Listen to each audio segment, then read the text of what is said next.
안녕하세요, 써니입니다. 이번 시간은 자동차 랩핑에서 필름을 늘리고 줄이고 고정할 때 필요한 히팅건의 3가지 사용 방법에 대해 알아보겠습니다.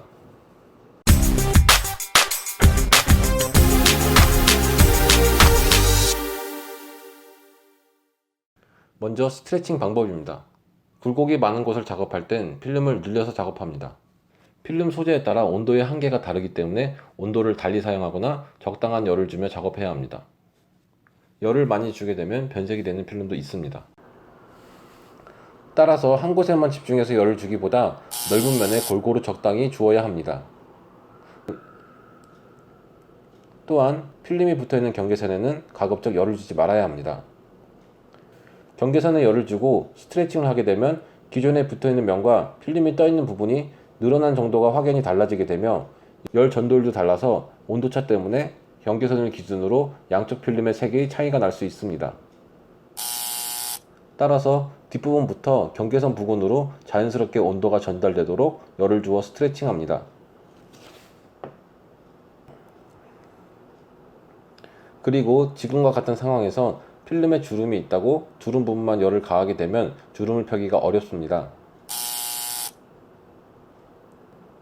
사실 이 주름은 바깥 부분의 텐션에서 발생하는 주름이기 때문에 주름 바깥 부분에 열을 주어 텐션을 제거하면 됩니다. 이처럼 늘려 주어야 하는 부분이 정확하게 어디인지 판단하여 필요한 만큼만 필름을 최소한으로 늘려 작업합니다. 다음은 슈링킹 방법입니다. 슈링킹은 이미 늘어난 필름 부분에 열을 주어 원래의 모양으로 되돌아가도록 수축을 시키는 방법입니다. 필름을 늘려서 붙이고 그대로 마감을 해버리면 시간이 지나면서 필름이 원래의 모양으로 수축하려는 힘 때문에 마감 부분이 이처럼 뜨게 됩니다. 이를 방지하기 위하여 마무리하기 전 필름 끝단에 열을 주어 필름이 원래대로 돌아가려는 힘이 없어지도록 미리 수축해서 마무리하는 방법입니다.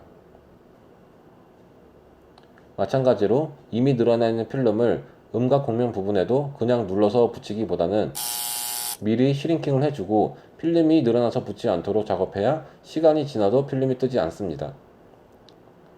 필름이 뜨거울 때 마무리하게 되면 다시 늘어나서 붙거나 필름이 씹힐 수 있기에 필름을 완전 식혀준 상태에서 마무리합니다. 슈링킹은 마감 전에 꼭 필요한 과정이며 이를 무시하면 필름이 뜰 수도 있습니다. 마지막으로 포스트 히팅 방법입니다.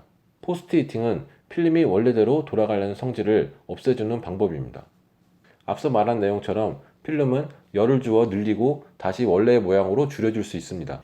이는 필름이 자기의 원래의 모양을 기억하는 메모리 기능을 갖고 있기 때문인데요. 포스트 히팅은 가열을 하여 이 메모리 기능을 다시 리셋함으로써 필름이 다시 원래의 모양으로 되돌아가지 않도록 자리 잡게 하는 방법이며 접착력도 올려줄 수 있습니다. 작업을 마무리한 후 필름이 잘 뜰 수 있는 끝단이나 음각 굴곡면에 열을 주어 약 95도에서 100도 정도까지 가열을 합니다.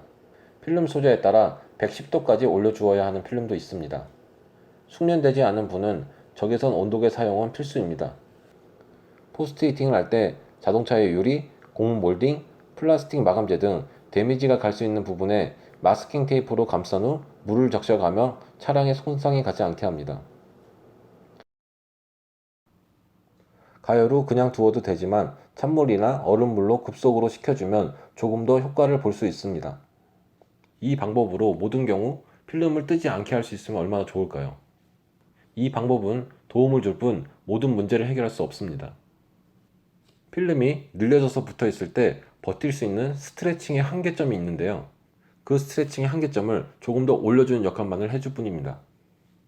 오버 스트레칭을 하지 않았을 때만 효과가 있는 방법입니다. 앞서 이야기한 스트레칭 방법으로 필름을 최소한으로 늘려서 작업하고 슈링킹 방법으로 마감을 했을 때 필름이 뜨지 않도록 포스트 히팅을 겸한다면 가장 좋은 방법이라고 할 수 있겠습니다. 오늘은 히팅건의 3가지 사용 방법에 대해 알아보았는데요. 더 많은 정보를 원하시면 구독과 좋아요 부탁드립니다. 감사합니다.